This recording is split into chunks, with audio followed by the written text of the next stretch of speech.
Now that you're sitting comfortably, I shall begin.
How long did it take you to learn how to do it?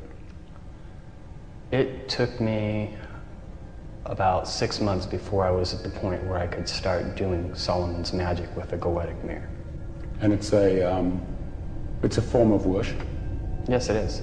It's my way of worshiping God.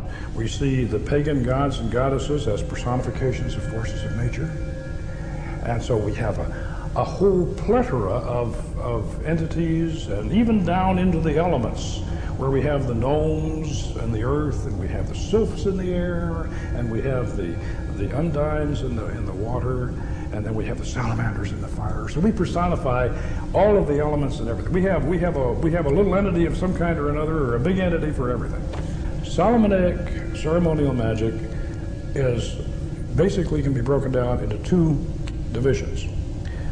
The invocation of the angels, the holy angels, to protect you and inspire you and fill you with the power of God. And then when you've got that mastered, then you set up the dark mirror and the triangle, and then you go for what some people would refer to as the demons.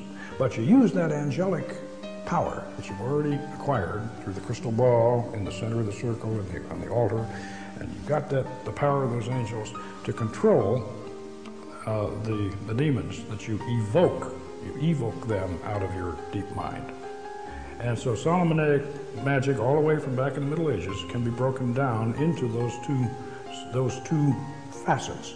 Tell me the procedure we're going to go through tonight, just what you're going to do, what we're going to see. What you're going to see is the evocation stage of Solomon's magic. This is the advanced stage after you have gone through the series of angelic invocations, which we're not going to specifically do tonight. They've already been done. We've got the angels already inside us and on our side, but we are going to invoke those angels with a pentagram ritual. Mike's going to do that, Frater Solomon. He's going to invoke the angels in a pentagram ritual. Then I'm going to open up the psychic centers, because we are, as far as I know, we are the only lodge in the West that has a full operating system of chakras. We have all the planets and the spheres of the Kabbalistic tree of life right in one straight line.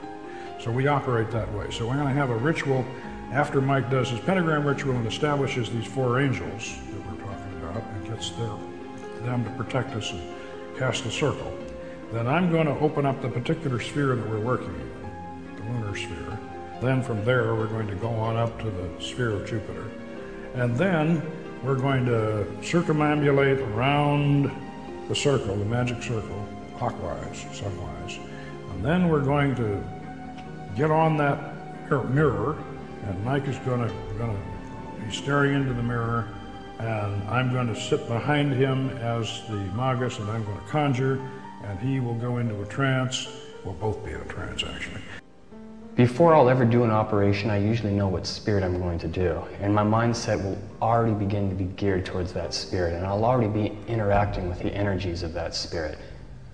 And then by the time I do the operation, the spiritual energies from that spirit will actually come inside of me, to the point that I'll be able to look in that mirror, and my reflection will actually morph into the spirit that I'm having a conversation with.